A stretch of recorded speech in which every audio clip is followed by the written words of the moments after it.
देश में कोरोना के मामलों ने फिर बनाया नया रिकॉर्ड। 24 घंटे में 4,12,262 नए केसेस आए सामने। वहीं कोरोना से 3,980 लोगों की मौत हुई। 3,29,113 मरीज ठीक भी हुए।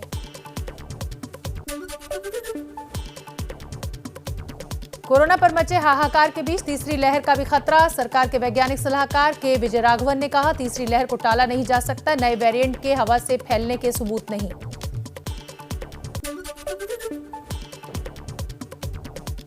स्वास्थ्य मंत्रालय के मुताबिक दिल्ली, महाराष्ट्र, उत्तर प्रदेश, गुजरात और मध्य प्रदेश के कुछ जिलों में संक्रमण कम हुआ है, लेकिन देश में मृत्यु दर बढ़ी है। 12 राज्यों में 1 लाख से ज्यादा एक्टिव केसेस। महाराष्ट्र के मुख्यमंत्री उद्धव ठाकरे ने राज्य के नाम संदेश में कहा, राज्य सरकार तीसरी लहर से निपटने के लिए भी तैयार। अस्पतालों में ऑक्सीजन की कमी नहीं पड़ने दी जाएगी। महाराष्ट्र में एक दिन में कोरोना से मौत का रिकॉर्ड टूटा। 24 घंटे में 920 लोगों ने तोड़ा दम। 57,640 नए मरीज सामने आए। एक्टिव केसेस 6,41,000 के पार। दिल्ली में लॉकडाउन का दिखा असर। कोरोना संक्रमण की दर घटकर 26.37% हुई। 24 घंटे में कोरोना के करीब 21,000 नए मामले आए सामने। दिल्ली में अरविंद केजरीवाल सरकार ने होम आइसोलेशन में रह रहे कोरोना मरीजों तक ऑक्सीजन सिलेंडर पहुंचाने के लिए सिस्टम बनाया। दिल्ली सरकार के पोर्टल delhi.gov.in पर आवेदन कर सकते हैं।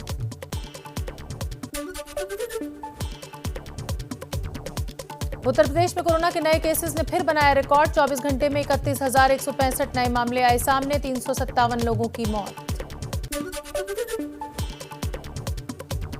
गुजरात में भी जारी है कोरोना का कहर। एक दिन में 12,500 पॉजिटिव केस मिले। 133 लोगों की गई जान। राज्य में कुल एक्टिव केस 1,48,000 के पार। कोरोना की दूसरी लहर से निपटने में सरकार पर उठ रहे सवालों को विदेश मंत्री एस जयशंकर ने किया खारिज। कहा, सरकार की तैयारी थी, लेकिन दूसरा स्ट्रेन ज्यादा ही तेज था।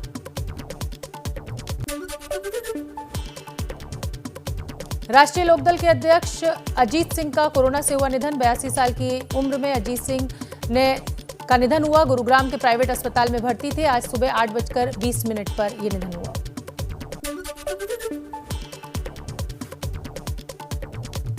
अजीत सिंह 7 बार लोकसभा और राज्यसभा के सांसद भी रह चुके हैं। 4 प्रधानमंत्रियों की कैबिनेट में अजीत सिंह मंत्री रहे हैं।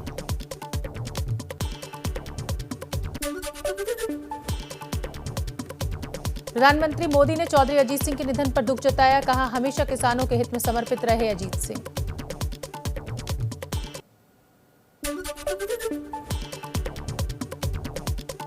दिल्ली में ऑक्सीजन सप्लाई पर आज सुप्रीम कोर्ट को केंद्र सरकार सौंपेगी रिपोर्ट। कोर्ट ने दिल्ली को हर हाल में 700 मीट्रिक टन ऑक्सीजन देने के लिए कहा था।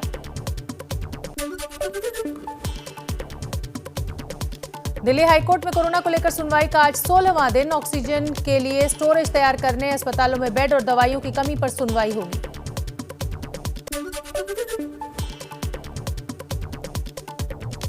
कोरोना पर सुनवाई के दौरान बुधवार को दिल्ली हाईकोर्ट की टिप्पणी। कहा, जंग में तीसरा दुश्मन हो तो 2 दुश्मनों को एक हो जाना चाहिए, यानी कोरोना से जंग में केंद्र और दिल्ली सरकार को एकजुट हो जाना चाहिए।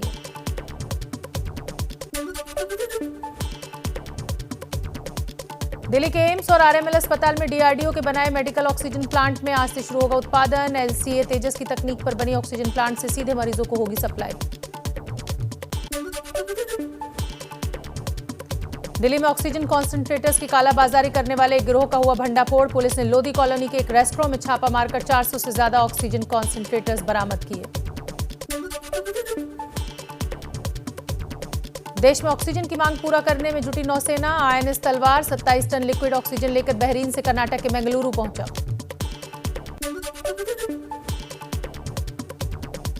कोरोना से निपटने के लिए ऑस्ट्रेलिया से आई मदद की नई खेप। 1,000 वेंटिलेटर्स और 43 ऑक्सीजन कॉन्सेंट्रेटर्स लेकर विमान दिल्ली पहुंचा।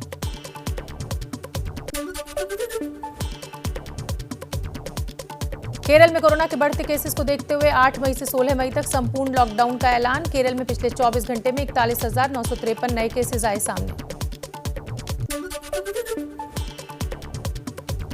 हिमाचल प्रदेश में 16 मई तक कोरोना कर्फ्यू। आज आधी रात से लग जाएंगी पाबंदियां। इस दौरान प्रदेश में लागू रहेगी धारा 144। जरूरी सामान की दुकानों को समय सीमा के साथ खोलने की इजाजत।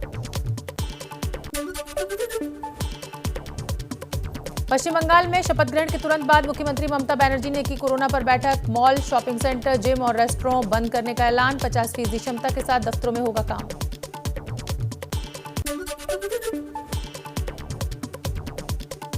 मध्य प्रदेश के बालाघाट में कोरोना संक्रमण से बचाव के लिए आदिवासियों की बड़ी पहल। अपने गांवों में लगाया संपूर्ण लॉकडाउन। पेड़ की टहनियों को बनाया बैरिकेड। गांव के युवक कर रहे हैं निगरानी।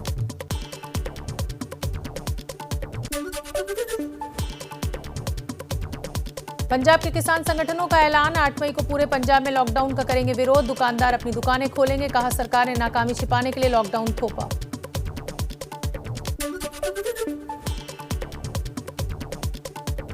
बिहार की राजधानी पटना से सटे फतुहा थाने की पुलिस ने लॉकडाउन तोड़ने वालों की एक दूसरे से पिटाई करवाई। पुलिस ने बेवजह घर से निकलने वालों को उठक बैठक भी लगवाई।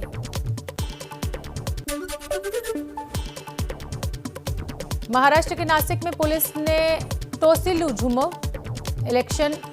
टैंक्युलिजुम इंजेक्शन की कालाबाजारी करने वाले गिरोह को पकड़ा। 40,000 के इंजेक्शन को 4 लाख रुपए में बेच रहा था गिरोह।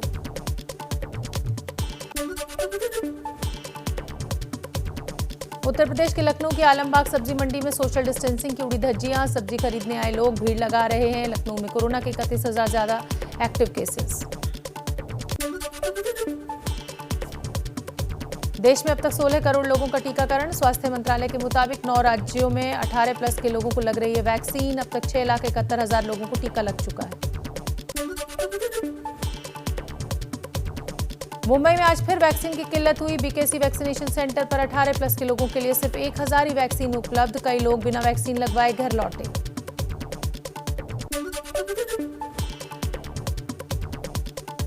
मुंबई के करीब उल्लासनगर में कोरोना की टेस्टिंग किट बनाने में बड़ी लापरवाही का खुलासा। ज्ञानेश्वर नगर में बच्चे भी कोरोना टेस्टिंग किट बनाते नजर आए। किट की पैकिंग के दौरान किसी ने मास्क नहीं पहना था। उल्लासनगर नगरपालिका ने मारा छापा।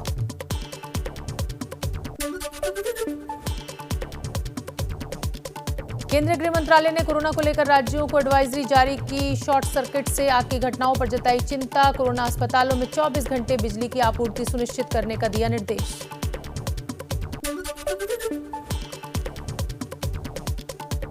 कोरोना संकट के बीच रिजर्व बैंक का बड़ा ऐलान। रिजर्व बैंक ने हेल्थ इंफ्रास्ट्रक्चर के लिए 50,000 करोड़ की मदद देने का किया ऐलान।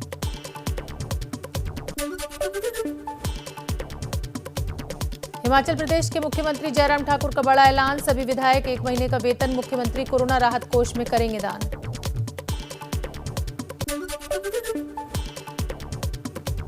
मुंबई में फिल्म अभिनेता सोनू सूद से मदद की गुहार लगाने पहुंचे कोरोना मरीजों के परिजन। सोनू सूद ने सुनी सबकी फरियाद, लोगों को दिया मदद का भरोसा।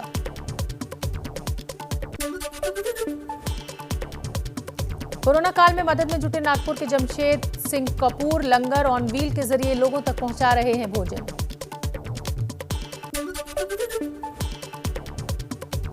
दिल्ली में कोरोना मरीजों के लिए फ्री ऑटो एम्बुलेंस सेवा शुरू। आम आदमी पार्टी सांसद संजय सिंह और टाइकिया फाउंडेशन की पहल पर हुई है शुरुआत। राजधानी दिल्ली से सटे गाजियाबाद में ह्यूमंस ऑफ वॉलंटियरिंग की पहल। कोरोना मरीजों तक जरूरी दवाइयों की होगी door step delivery.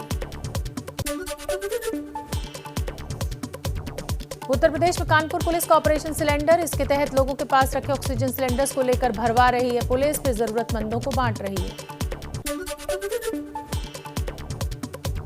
Uttar Pradesh के सोनभद्र के पंकज मिश्रा की अनूठी पहल। शुरू किया ऑक्सीजन सिलेंडर बैंक। कोरोना मरीजों तक पहुंचा रहे हैं ऑक्सीजन से लेकर खाने तक की मदद। मध्य प्रदेश में रतलाम के एक मदरसे के गर्ल्स हॉस्टल में कोरोना मरीजों के लिए अस्पताल खोलने की तैयारी। सभी धर्म के लोग मिलकर करेंगे संचालन। कोरोना मरीजों का होगा इलाज। मध्य प्रदेश में बालाघाट के थोक और खुदरा दवा दुकानदारों की बड़ी पहल। गांव-गांव में कोरोना संक्रमित मरीजों को बांट रहे हैं फ्री दवाई किट।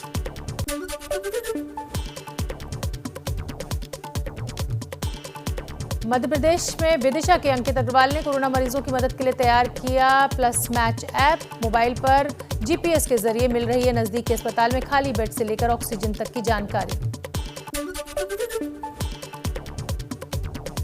मध्य प्रदेश के रायसेन में कोरोना मरीजों के हौसला बढ़ाने में जुटे corona warrior doctor Nitin Singh. Corona मरीजों के बीच बनाया जन्मदिन और फल भी बांटे।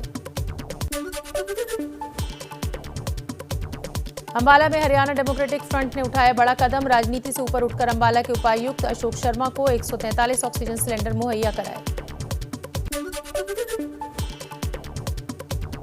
बड़गांव में कोरोना मरीजों की मदद के लिए आगे आई जम्मू कश्मीर पुलिस। कर्फ्यू के बीच अस्पताल में इलाज करा रहे मरीज और उनके तीमारदारों तक पहुंचा रही है खाना पानी।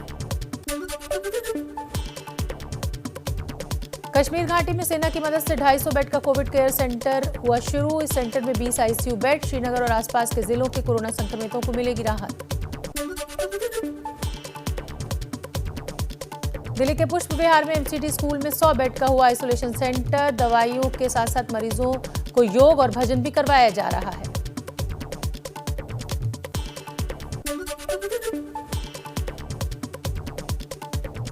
आगे बढ़ते हैं बात गुजरात की। गुजरात के साणंद में कोरोना भगाने के नाम पर निकाली गई कलश यात्रा। धार्मिक आयोजन में उड़ी सोशल डिस्टेंसिंग की धज्जियां। पुलिस ने 23 लोगों को किया गिरफ्तार।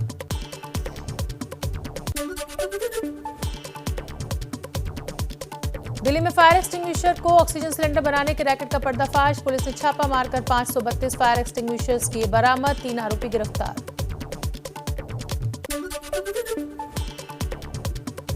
गाजियाबाद के कोरोना संकट के बीच जान से खिलवाड़ करने के आरोप में 3 लोग गिरफ्तार। सर्जिकल दस्ताने को धोकर दोबारा बेचने का आरोप। पुलिस ने करीब 200 कटे दस्ताने और धोने की मशीन बरामद की।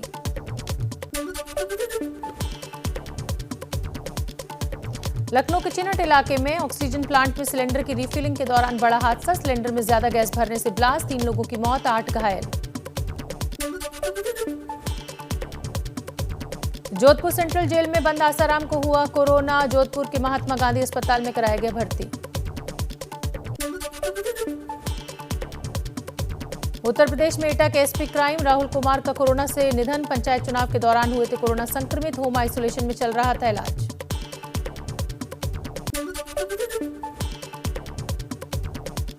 पांच राज्यों के विधानसभा चुनाव खत्म होते ही रोज बढ़ रहे हैं तेल के दाम। आज पेट्रोल 25 पैसे और डीजल 30 पैसे महंगा हुआ।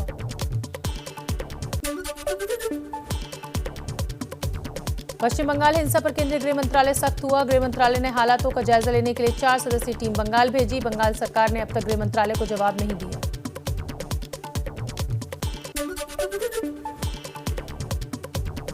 बंगाल में चुनाव के बाद हिंसा का दौर लगातार जारी। जादवपुर में बीजेपी नेता रिंकू नस्कर के घर में दिन दहाड़े तोड़फोड़। बीजेपी नेता किया घोष ने लगाया टीएमसी कार्यकर्ताओं पर गुंडागर्दी करने का आरोप। बंगाल में चुनाव नतीजों के बाद हुई हिंसा पर बीजेपी अध्यक्ष जेपी नड्डा बोले, बंगाल में बंटवारे जैसे हालात हैं। ममता जीती लेकिन मानवता हार गई। बीजेपी ने दर्जन भर कार्यकर्ताओं की मौत का आरोप टीएमसी पर लगाया। बंगाल में चुनाव के बाद की हिंसा को रोकने के लिए सीआरपीएफ ने बीरभूम में फ्लैग मार्च किया। हिंसा पीड़ित लोगों को दिलाया सुरक्षा का भरोसा।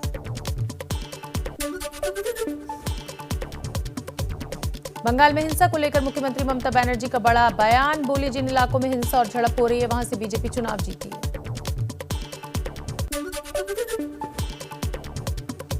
बंगाल विधानसभा के नवनिर्वाचित विधायकों का शपथ ग्रहण आज से होगा शुरू। प्रोटेम स्पीकर सुब्रत मुखर्जी दिलाएंगे शपथ। बंगाल में रविवार को मंत्रियों को शपथ दिलाई जाएगी।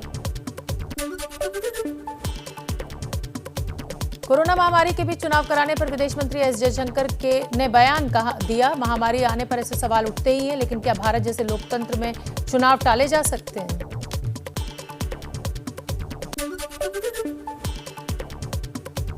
जोधपुर सेंट्रल जेल में बंद आसाराम को हुआ कोरोना। जोधपुर के महात्मा गांधी अस्पताल में भर्ती कराया गया। जम्मू कश्मीर के शोपियां में सुरक्षा बलों को बड़ी कामयाबी। 3 आतंकवादियों को मार गिराया, एक ने सरेंडर किया। पिछले 5 दिन में जम्मू कश्मीर में सुरक्षा बलों ने 9 आतंकियों को किया ढेर। महाराष्ट्र के पूर्व गृह मंत्री अनिल देशमुख के साथ साथ उनके बेटों पर भी कस सकता है शिकंजा। सीबीआई करेगी कथित शेल कंपनियों की जांच। नारकोटिक्स कंट्रोल ब्यूरो ने मुंबई के पास वसई में मारा छापा। काफी मात्रा में नशीली दवाएं बरामद। 2 आरोपी गिरफ्तार।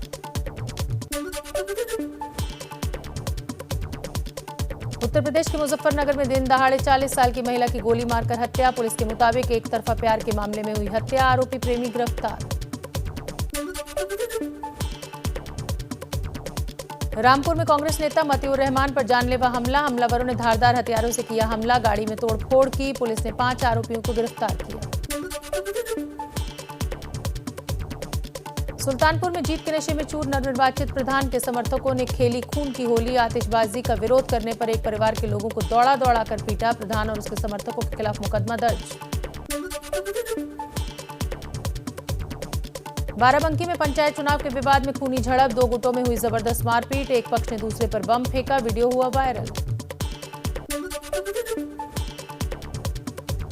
गोरखपुर में जिला पंचायत चुनाव की मतगणना में धांधली का आरोप, विरोधी उम्मीदवारों और उनके समर्थकों ने दिया धरना। पुलिस चौकी के पास खड़े पीएससी के एक ट्रक और बाइक को आग के हवाले किया। उत्तर प्रदेश के हाथरस में 4 लोगों की संदिग्ध हालत में मौत से हड़कंप। स्थानीय लोगों के मुताबिक जहरीली शराब से हुई मौत। पुलिस ने कहा सांस लेने में तकलीफ और तेज खांसी से गई जान।